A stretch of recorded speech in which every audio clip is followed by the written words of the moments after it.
નમસ્કાર મિત્રો, દેશ અને દુનિયાના સુપરફાસ્ટ સમાચારમાં તમારું સ્વાગત છે।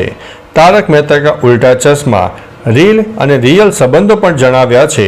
તારક મહેતા કા ઉલ્ટા ચશ્મા શોમાં ઘણા કલાકાર રીલ લાઈફ સાથે રિયલ લાઈફમાં પણ સગા છે, જેમાં દિશા વાકાણી અને મયુર વાકાણી રિયલ અને રીલ લાઈફમાં બંને સગા ભાઈ બહેન છે। તેના પિતા ભીમ વાકાણી પણ શોમાં માવજી છેડાની ભૂમિકામાં જોવા મળ્યા છે, જ્યારે સમય શાહ અને ભવ્ય ગાંધી વાસ્તવિક જીવનમાં ભાઈઓ છે। આ સાથે તન્મય વેકરિયા અને અરવિંદ વેકરિયા પિતા પુત્રની જોડી છે। અરવિંદ વેકરિયાએ એક એપિસોડમાં સોનીની ભૂમિકા ભજવી હતી। મિત્રો, અન્ય મહત્વના સમાચારની વાત કરીએ તો થશે ₹7.58 લાખ કરોડનો કારોબાર। ભારતીય ઉદ્યોગ વ્યાપાર મંડળ ના જણાવ્યા અનુસાર ચાલુ તહેવાર અને લગ્ન સરાની સિઝન દરમિયાન દેશમાં અંદાજિત 7.58 લાખ કરોડનો ટર્નઓવર થવાની શક્યતા છે। પ્રમુખ બાબુલાલ ગુપ્તાએ જણાવ્યું છે કે વધતી ગ્રાહક માંગ, સ્થાનિક ઉત્પાદનોમાં રસ અને જીએસટીમાં રાહતના કારણે બજાર તેજી પકડી રહ્યું છે। આ અનુમાન બજાર સર્વે પર આધારિત છે, જેમાં છૂટક અને જથ્થાબંધ વેપાર બંનેમાં વૃદ્ધિ જોવાઈ છે। મિત્રો, અન્ય મહત્વના સમાચારની વાત કરીએ તો સુરત રેલવે સ્ટેશન પર ભારે ભીડ। દિવાળી અને છઠ પૂજા નિમિત્તે પરપ્રાંતીય મજૂરો પોતાના વતન જઈ રહ્યા છે, જેના કારણે સુરત રેલવે સ્ટેશન ઉપર ભારે ભીડ જોવા મળે છે। યુપી અને બિહાર જતા તમામ મુસાફરોની સંખ્યા દિવસે દિવસે વધી રહી છે। ખાસ કરીને સપ્તાહના અંતે આ આંકડો 12,000થી લઈને 20,000 સુધી પહોંચે છે। જીઆરપી અધિકારી ડીએચ ગોરે જણાવ્યું છે કે ભીડ પર નિયંત્રણ માટે પોલીસ અને રેલવે સ્ટાફ તૈનાત કરાયો છે। મુસાફરો માટે વ્યવસ્થા સુધારવામાં આવી છે।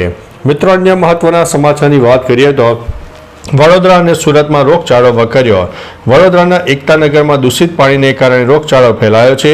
રોગચાળાને કારણે 11 વર્ષીય બાળકીનું મૃત્યુ થયું છે। સ્થાનિકો તંત્ર પર પાણીની સમસ્યા ન ઉકેલવાનો આક્ષેપ કરી રહ્યા છે। આ સાથે સુરત શહેરમાં શરદી અને તાવના દર્દીઓમાં 30% વધારો નોંધાયો છે। તબીબો પ્રદૂષણ અને વાયરસથી બચવા પૂરતી કાળજી લેવાની સલાહ આપે છે। ધુમાડો સ્વાસ્થ્ય માટે જોખમી છે, તેથી તબીબો અસ્થમા, વૃદ્ધો અને બાળકોને સાવચેત રહેવાની અપીલ કરી રહ્યા છે। મિત્રો, અન્ય મહત્વના સમાચારની વાત કરીએ તો ગુલાબી ઠંડી સાથે 16થી 19 ઓક્ટોબર માવઠાની શક્યતા રહે છે। ગુજરાતમાં બેવડી ઋતુનો અહેસાસ થઈ રહ્યો છે, જ્યારે વહેલી સવારે ગુલાબી ઠંડી અને દિવસે ગરમી અનુભવાય છે। જો કે 16થી 19 ઓક્ટોબર દરમિયાન રાજ્યમાં ખાસ કરીને સૌરાષ્ટ્રમાં ગાજવીજ સાથે હળવા માવઠાની શક્યતા વર્ણવવામાં આવે છે। આગામી 2 દિવસ લઘુત્તમ તાપમાન યથાવત રહેશે, પરંતુ ત્યારબાદ 2 થી 3 ડિગ્રીનો વધારો થઈ શકે છે। હવામાન વિભાગે ચોમાસું વિદાય લીધાની સત્તાવાર જાહેરાત પણ કરી હતી। મિત્રો, અન્ય મહત્વના સમાચારની વાત કરીએ તો સીએમની હાજરીમાં વિકાસ સપ્તાહ પૂર્ણાહુતિ કાર્યક્રમ। ગાંધીનગરમાં વિકાસ સપ્તાહ પૂર્ણાહુતિ કાર્યક્રમ યોજાયો, જેમાં મુખ્યમંત્રી ભૂપેન્દ્રભાઈ પટેલે શહેરી વિકાસ, આરોગ્ય, પ્રાથમિક શિક્ષણ, ગૃહ વિભાગના 2885 કરોડના વિવિધ વિકાસ પ્રકલ્પોનું લોકાર્પણ અને ખાતમુહૂર્ત કર્યું। આ પ્રસંગે પોતાના સંબોધન દરમિયાન મુખ્યમંત્રીએ પૂર્વ રાષ્ટ્રપતિ અને missile man doctor APJ Abdul કલામની જન્મ જયંતિ હોવાથી તેમને યાદ પણ કર્યા હતા। મિત્રો, અન્ય મહત્વના સમાચારની વાત કરીએ તો મહાભારતના કર્ણનું મૃત્યુ થયું છે। ટીવી અને બોલિવૂડના દિગ્ગજ અભિનેતા પંકજ ધીરનું નિધન થયું છે। તેઓ 68 વર્ષના હતા। તેમણે BR ચોપરાની મહાભારતમાં કર્ણની ભૂમિકા ભજવી, જેનાથી તેઓ ઘર ઘરમાં જાણીતા બન્યા। ડીડીના અનેક ધારાવાહિકો અને ફિલ્મોમાં તેમની ભૂમિકાઓ લોકોના દિલને સ્પર્શી લીધા હતા। તેમણે લોકપ્રિય ધારાવાહિક ચંદ્રકાંતામાં પણ રાજા શિવદત્તની ભૂમિકા ભજવી હતી। મિત્રો, અન્ય મહત્વના સમાચારની વાત કરીએ તો ચીન અને અમેરિકા તણાવ, લડશો તો અંત સુધી લડીશું। ડોનાલ્ડ ટ્રમ્પના 100% ટેરિફ લગાવવાના નિર્ણયનો ચીને સખત વિરોધ કર્યો છે। ચીનના નાણાં મંત્રાલયે કહ્યું છે કે જો અમેરિકા લડવા માંગે છે તો અમે અંત સુધી લડીશું। જો વાતચીત કરવી હોય તો ધમકીઓ આપવાનું બંધ કરો। ટ્રમ્પે ચીનના દુર્લભ ખનિજો પર લાયસન્સિંગના નવા નિયમોને દુશ્મની ભર્યા ગણાવ્યા છે। ચીનનું કહેવું છે કે અમેરિકાએ તેની કંપનીઓ પર પ્રતિબંધો મૂક્યા હોવાથી તેણે વળતો જવાબ પણ આપી દીધો છે। મિત્રો, અન્ય મહત્વના સમાચારની વાત કરીએ તો જાસૂસીની શંકા, ભારતીય મૂળના એસ્લે ટેલિસની ધરપકડ। ભારતીય મૂળના જાણીતા અમેરિકન વિશ્લેષક એસ્લે ટેલિસની જાસૂસીની શંકા હેઠળ ધરપકડ કરવામાં આવી છે।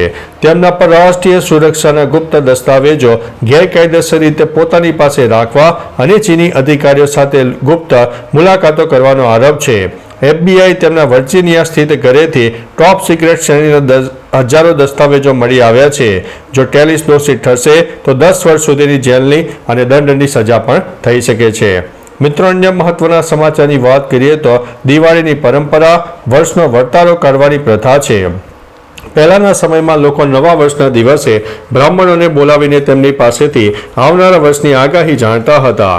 તેઓ બ્રાહ્મણ પાસેથી નવા વર્ષમાં વેપાર, ખેતી, વરસાદ અને સંબંધિત ભવિષ્યવાણી મેળવતા. આ પરંપરાને વર્ષનો વર્તારો કહેવામાં આવતો, જેમાં આવનારા વર્ષ માટે સારા મોસમ, લાભદાયક વ્યવસાય અને ખેડૂતો માટે સારા સમયની આશા રાખવામાં આવતી. પરંતુ આજે આ પરંપરા વિસરાઈ ગઈ છે. મિત્રો, અન્ય મહત્વના સમાચારની વાત કરીએ તો ફોડી શકાશે ફટાકડા, સુપ્રીમ કોર્ટની મંજૂરી. સુપ્રીમ કોર્ટે દિલ્હી અને NCRમાં ગ્રીન ફટાકડા ફોડવા માટે 18 થી 21 ઓક્ટોબર સુધી મંજૂરી આપી છે. ફટાકડા ફોડવાનો સમય સવારે 6 થી 7 અને રાત્રે 8 થી 10 સુધીનો રહેશે. કોર્ટના આદેશ અનુસાર ફટાકડાનું વેચાણ માત્ર સરકારના નિયુક્ત સ્થળે કરી શકાશે. ફક્ત નીરી અને પેસ્કો પ્રમાણિત ગ્રીન ફટાકડાનો ઉપયોગ કરવો. બહારથી ફટાકડા આયાત પર સંપૂર્ણ પ્રતિબંધ રહેશે અને ઉલ્લંઘન કરનારાઓના લાયસન્સ રદ અને દંડનો સામનો કરવો પડશે. મિત્રો, અન્ય મહત્વના સમાચારની વાત કરીએ તો મહેસાણામાં શંકાસ્પદ ઘીનો જથ્થો ઝડપાયો છે. મહેસાણાના ગિલોસર ગામ નજીક સિવાન ફૂડ પ્રોડક્શન ફેક્ટરીમાંથી ફૂડ અને વિભાગે 16,812 લીટર શંકાસ્પદ ઘીનો જથ્થો સીઝ કર્યો છે.